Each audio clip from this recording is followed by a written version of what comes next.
Cloudburst के बाद दरिया और नदी नाले बिखरे, कई मकानात मुनहदम हो गए। सिर्फ पुणे में 120 अफराद लुकमा अजल बने।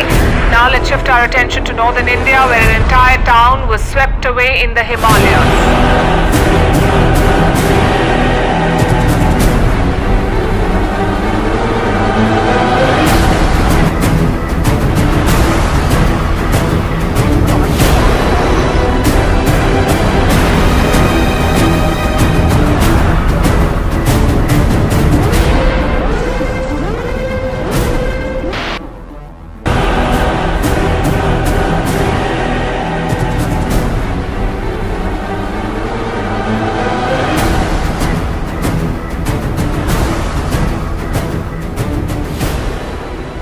इस सब तबाही के पीछे दो बड़े वेदर इवेंट हैं, जिसे कहते हैं एल नीनो और ला नीना। एल नीनो वैसे तो ये धरती के वेदर इवेंट की एक नेचुरल साइकिल है जो हर 5 से 7 साल बाद देखने को मिलती है, लेकिन क्लाइमेट चेंज की वजह से ये और एक्सट्रीम होती जा रही है। इस साइकिल का पूरा नाम है El Nino southern Australia, short में कहा जाए तो ENSO।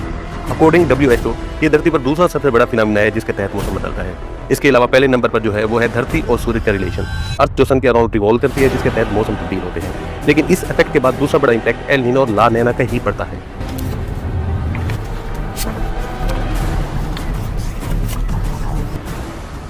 पहले बात कर लेते हैं एल नीनो की। क्या है ये एल नीनो? ये एक ऐसी चीज़ है जो पैसिफिक ओशन में देखने को मिलती है। पैसिफिक ओशन दुनिया का सबसे बड़ा समंदर जो एशिया और अमेरिका के बीच में है। इमेजिन करो ये बड़ा सा समंदर एक टब की पानी है, एक बार टब जिसमें पानी इधर से उधर हिलता रहता है। जब आप उसमें हाथ फेरते हैं, पानी एक साइड से दूसरी साइड पे चला जाता है, फिर उधर से वापस आता है। इस तरह पैसिफिक ओशन में हवाएं चलती हैं जो ईस्ट से वेस्ट की जानिब फ्लो करती हैं। इन हवाओं को ट्रेड विंड्स कहा जाता है और ज्यादातर टाइम ये अमेरिका और ऑस्ट्रेलिया एशिया ही की जानिब फ्लो करती हैं। इनके फ्लो की ये डायरेक्शन कोरियालिस इफेक्ट के तहत होती है। कोरियालिस इफेक्ट जिसके बारे में आपने स्कूल में भी पढ़ा होगा, क्योंकि अर्थ ईस्ट से वेस्ट रोटेट कर रही है, इसलिए ये ट्रेड विंड्स उसकी उल्टी डायरेक्शन में चलती हैं। अब नॉर्मली इसकी वजह से पैसिफिक ओशन की सरफेस पे जो पानी है वो वेस्ट की जानिब फ्लो करने लगता है, यानी ऑस्ट्रेलिया की जानिब। जब ईस्ट की सरफेस का पानी वेस्ट की जानिब फ्लो करने लगेगा तो उसकी डेप्थ का जो पानी है वो ऊपर आना शुरू हो जाएगा, और इस अमल को कहा जाता है अपवेलिंग। ये जो पानी ऊपर आ रहा है ये ज़्यादा ठंडा होता है और कंपैरेटिवली इसमें ज़्यादा न्यूट्रिएंट्स होते हैं, जिसकी वजह से मेरीन लाइफ को भी फायदा होता है। इस नॉर्मल सिचुएशन में जो गर्म पानी है वो ऑस्ट्रेलिया की जानिब चला गया, जो ठंडा पानी है वो साउथ अमेरिका की जानिब आ गया। यही गर्म पानी एवोपरेट होता है, जिसकी वजह से ज़्यादा बारिश देखने को मिलती है ऑस्ट्रेलिया और साउथ एशिया में। लेकिन इमेजिन करो ये ट्रेड विंड्स कमजोर पड़ गई, हवाएं चल ही नहीं रही तो क्या होगा? अपवेलिंग बहुत कम होगी या होगी ही नहीं। जो सरफेस पे गर्म पानी है वो कंसिस्टेंटली गर्म ही रहेगा। जो बारिश ऑस्ट्रेलिया में होनी थी वो पैसिफिक रीजन में ही कहीं होगी, तो ऑस्ट्रेलिया का वेदर काफ़ी ड्राई बन जाएगा। यही फिनोमेना होता है एल नीनो का, जो एक साइकिल की तरह होता है। लेकिन ये एक रेगुलर साइकिल नहीं है जो कभी हर 4 साल 6 साल या 7 साल बाद हो जाता है, लेकिन जब ये होता है तो 6 से 12 महीने तक रहता है। इस एल नीनो की वजह से दुनिया भर के वेदर पैटर्न बदल जाते हैं। ऑस्ट्रेलिया और साउथ एशिया में इसकी वजह से ज़्यादा गर्मी पड़ती है, ड्राई वेदर देखने को मिलता है और हीट वेव का रिस्क बढ़ जाता है। इंटरेस्टिंग चीज़ ये है कि साउथ अमेरिका में इस एल नीनो का उल्टा इफेक्ट होता है, ज़्यादा बारिश देखने को मिलती है और फ्लड का खतरा बढ़ जाता है।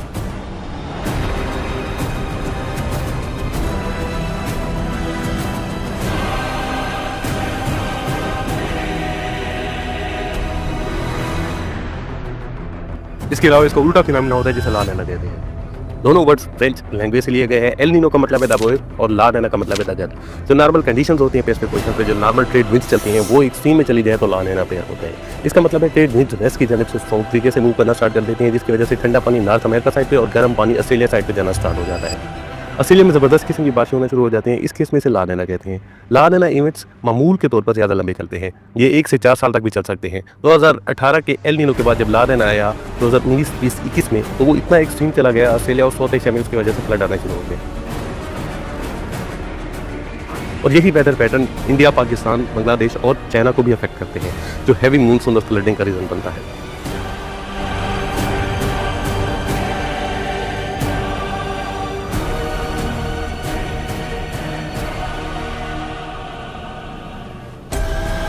क्लाइमेट चेंज ने पैसिफिक ओशन का पूरा रिदम बिगाड़ दिया है। पानी अनइवन स्पीड से गर्म हो रहा है, कहीं रिकॉर्ड टेम्परेचर, कहीं एबनॉर्मल कूलिंग।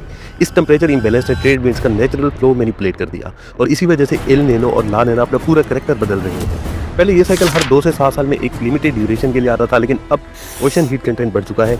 आर्कटिक और हिमालयन ग्लेशियर्स तेजी से पिघल रहे हैं, समंदर का हीट स्टोरेज सिस्टम ओवरलोड हो गया है और ये ENSO इवेंट्स को ज़्यादा प्रलॉन्ग और अनप्रिडिक्टेबल बना रहा है। इसका रिजल्ट सुपर एल नीनो जो 1 से 2 साल तक चले, या मेगा ला नीना जो 5 साल तक अपनी पकड़ बनाए रख सकता है, देखने को मिल सकता है। और जब ENSO एक्सट्रीम होता है तो दुनिया का मौसम एक तरफ से दूसरी तरफ पलट जाता है।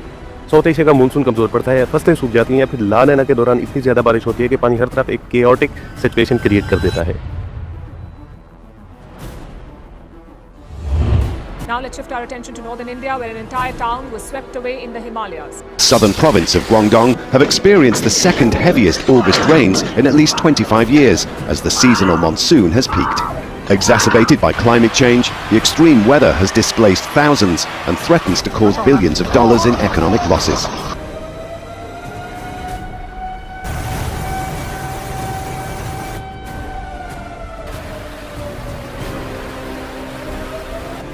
At least 3 tourists were killed, 4 injured and 15 went missing after floods triggered by heavy rain swept through Gilgit-Baltistan's Babusar area in Daimar district on Monday.